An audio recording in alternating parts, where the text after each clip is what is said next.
Hello everyone, welcome to our channel Study Mantra 101. Here you will get videos on various topics of English, Hindi, mathematics, etc. in detail.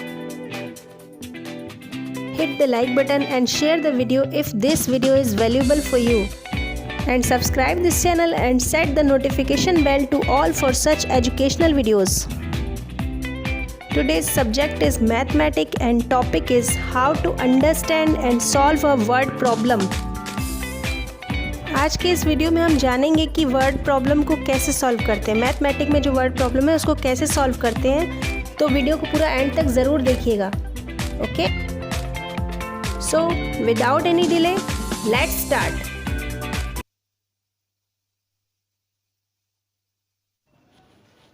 Mathematics की जो word problem होती हैं वो हमारी day to day life से जुड़ी होती हैं, जिनका सॉल्यूशन या आंसर हमें नंबर्स में निकालना होता है। इनको सॉल्व करना तब बहुत आसान हो जाता है जब हम इन्हें समझ जाते हैं।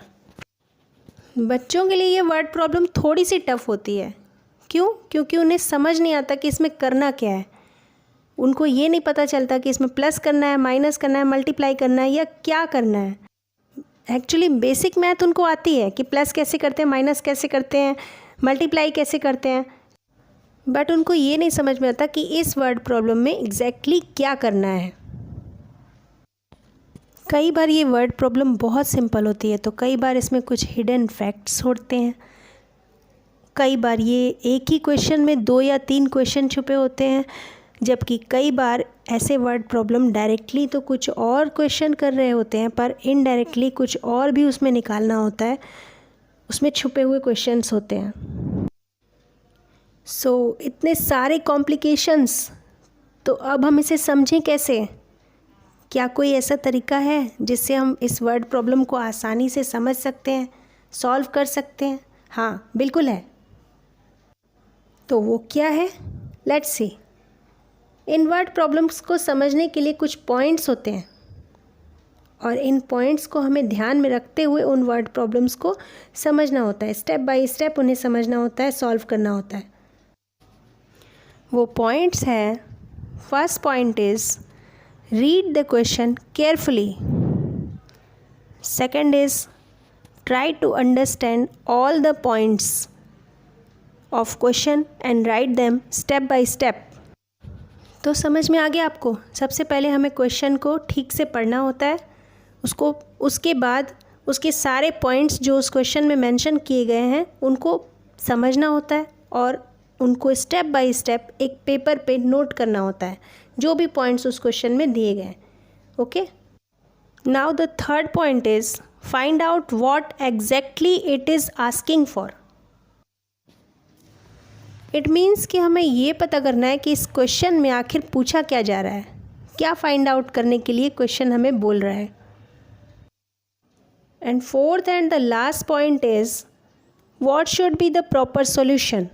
जो भी ये क्वेश्चन कह रहा है या पूछ रहा है, उसको निकालने का प्रॉपर सॉल्यूशन क्या है या सही तरीका क्या है। बस यही 4 पॉइंट्स हैं जिनको ध्यान में रखते हुए हमें ये वर्ड प्रॉब्लम्स को समझना होता है।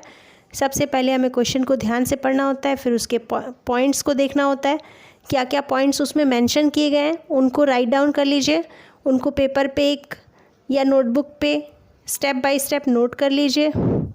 उसके बाद ये देखिए कि उसमें निकालना क्या है या क्या क्वेश्चन एग्जैक्टली क्या पूछ रहा है। वो पॉइंट आपको मिल गया। अब उसको हम कैसे निकालेंगे ये ईज़िली समझ में आ जाएगा कि उसका प्रॉपर सॉल्यूशन क्या है।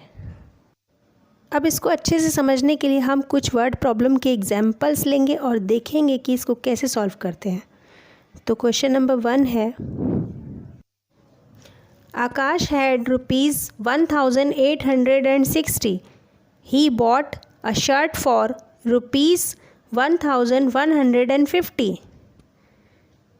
Okay, how much money does he have now? It means आकाश के पास 1,860 रुपीज़ थे। फिर उसने एक शर्ट खरीदी। कितने की शर्ट खरीदी? 1,150 रुपीज़ की।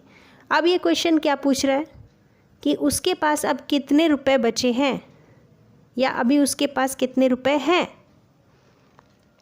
तो क्वेश्चन को पूरा पढ़ लिया। फर्स्ट पॉइंट क्या था हमारा, read the question carefully. Question को हमने पूरा पढ़ लिया अच्छे से, उसके पॉइंट्स भी समझ लिए, उसमें क्या क्या मेंशन किया गया है। उसमें 2 पॉइंट्स मेंशन किए गए हैं कि उसके पास कितने रुपए थे, 1860, और दूसरा पॉइंट है कि उसने उसमें से एक शर्ट खरीदी कितने की, 1150। तो ये 2 पॉइंट मेंशन है। अब हमारा थर्ड पॉइंट क्या था, थर्ड पॉइंट था हमारा कि एग्जैक्टली वो पूछ क्या रहा है। तो वो ये पूछ रहा है, इस क्वेश्चन में ये पूछा जा रहा है कि उसके पास अब कितने रुपए हैं, तो ये भी पता चल गया। तो अब हम इसको सॉल्व करने के लिए क्या करेंगे, जब हमें ये पता है कि पहले उसके पास इतने रुपीस थे और उसने कुछ परचेजिंग कर ली, एक शर्ट खरीद ली, तो उस शर्ट का अमाउंट हमें उसमें से टोटल अमाउंट में से माइनस करेंगे तो हमें पता चल जाएगा कि उसके पास अब कितने रुपीस हैं। तो क्या करना होगा, इसका सॉल्यूशन क्या है, इसका सॉल्यूशन है माइनस या सब्ट्रैक्शन।